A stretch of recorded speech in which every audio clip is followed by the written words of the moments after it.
So I ran across a comment where someone was having problems with a WE Glock Hopup unit.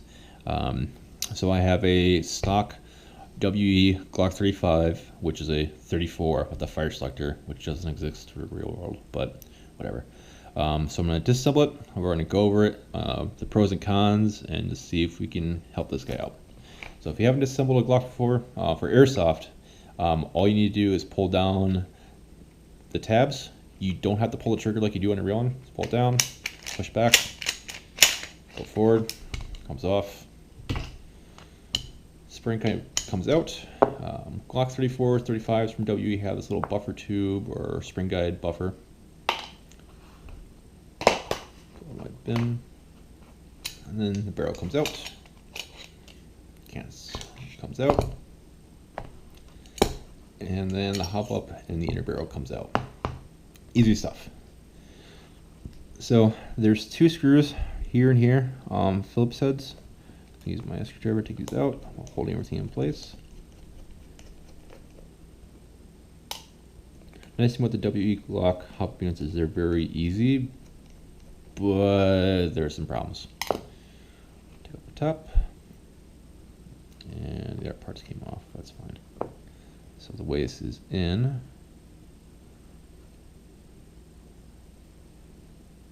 Put the Hopup wheel on the bottom. So you have here, let's use the silver one instead, is you have your Hopup dial, which rotates and pulls the Hopup arm down, which puts more or less tension on the Hopup rubber. It has a little nub there. So let's go over these parts in order. They're of importance. So for the WE Hopup dials, the arm actually only travels halfway through the dial. It goes in this channel right here. It does not go in this other hollow section right here. Now you can replace it with a different part, which I'll show later, but the little tail of the Hopup arm only goes in that small channel right there. Side. And here's the Hopup arm itself. So again, you have a little notch that goes into the wheel, and then this is the arm. So if you were working at AG, or if you use the AGs, this would kind of be considered the nub, and then the arm, it's built into it. I actually don't like these, and I'll show you replacement in a moment. And then you have the bottom part of the Hopup unit, the bucking, and the barrel. So here's the problem he's probably running into, because he has a maple leaf gas blowback bucking, and he is trying to install it. So I have a maple leaf gas blowback bucking, and I just have this garter barrel. This is the WE stock barrel. This is the standard barrel cut that everyone else uses. And when we line them up, you can see there's a problem. So let's line up the notches. The WE is actually shorter than the TM standard. So when you try to put a standard bucking on a WE, you're actually going to have a gap, a large gap between the barrel and the bucking. You're going to have improper seal. I don't think that's the problem he's running into with Reasesmbly, but it's a problem nonetheless. And the only way to fix this is to replace the entire Hopup unit. Now WE has, or I'm sorry, Maple Leaf / RA Tech has come out with new buckings that are WE compatible, but if you're ordering online, I wouldn't risk it. If you can go to a store in person and do a test fit, if they allow it, do that. But again, the WE Glock barrels are different than standard gas blowback barrels. So yeah, but let's go to reassembly. Put this aside. So on the bottom, there's, I call this the wishbone of the barrel. There's a groove here that the groove of the bottom of the bucking goes into, and you can see the nub portion right there. So let's look for the groove and pop it onto the barrel. Should go on freely. And then we're going to put this piece in the corresponding window right there.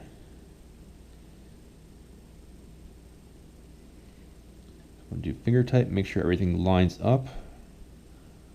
Doesn't rotate too much, can't move back and forth. Next, the hop-up wheel. And again, we want to make sure that the arm is going to go into the correct groove.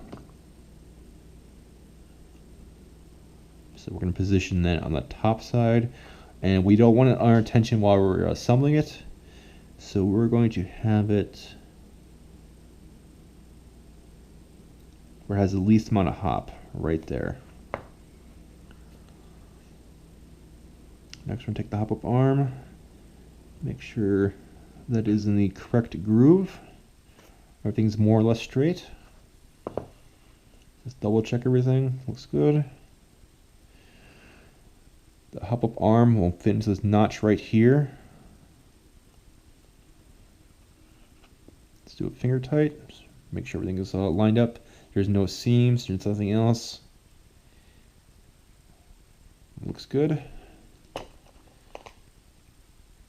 And I'm just going to do the screws.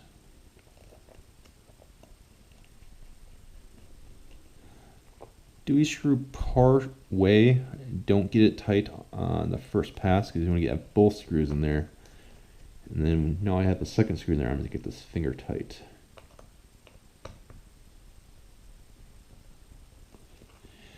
One handy little quick tip, because I can never remember which way is more or less hot.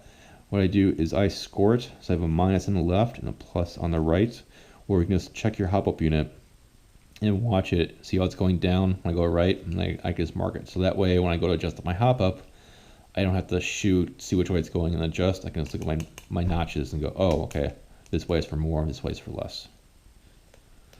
But, look through the barrel. See, there's no tension, which is probably not going to show up on here very well. And then I'm going to give it hop all the way. Make sure I can see tension. Yep. Okay. So put the barrel back in the barrel. Put the barrel back in the slide.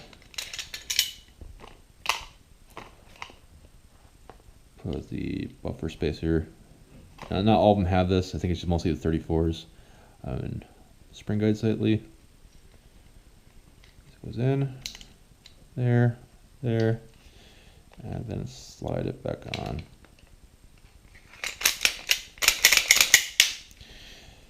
So let's look at the fix. Another Glock 34. Well, this is a Glock 34. That's a Glock 35.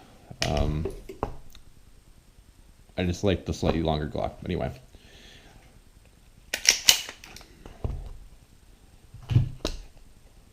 So what I like is I actually like the high kappa upgrade and hop up parts.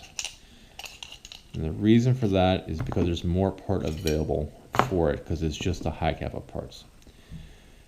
Fun part is getting into a Glock. So there's two companies that make a Glock Hopup chamber that is compatible with high kappa upgrade parts or different systems for high kappas. The first one is the AIP Glock Hopup unit for WEs. Not too hard to find. It's available some places, but now you can see I have a much bigger area and a much better hop-up system. This is the Maple Leaf F or I key, and then their hop-up wheel, which gives full rotation for hop adjustments. These are really handy. Their company that just came out with is Aritech. Actually sells a whole Glock hop-up upgrade package.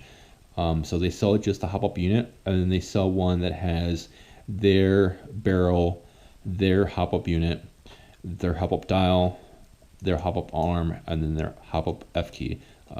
F key is kind of like a flat hop. I prefer it a lot more. But this is what I use, and I like these, and I noticed different results in those. And just to review, like we mentioned earlier, the stock barrel on a WE Glock is different than everyone else's inner barrel. So if you want to put a different barrel in your WE Glock Hopup unit, it's not going to work right because the spacing is completely different. So if you want to upgrade anything in WE Glock, Hopup system, bucking, barrel, things like that, you have to replace the unit with the AIP or the RA Tech / Maple Leaf product that replaces everything, and then you can do whatever bucking barrel combo you want. But if you have any questions, let me know. I'll see if I can help you out and have reassemble this so I don't have parts all over the table.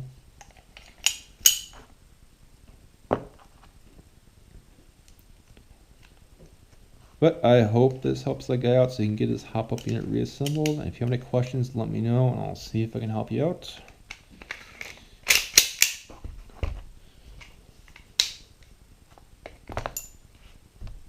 Dynamic pose. Have a good one.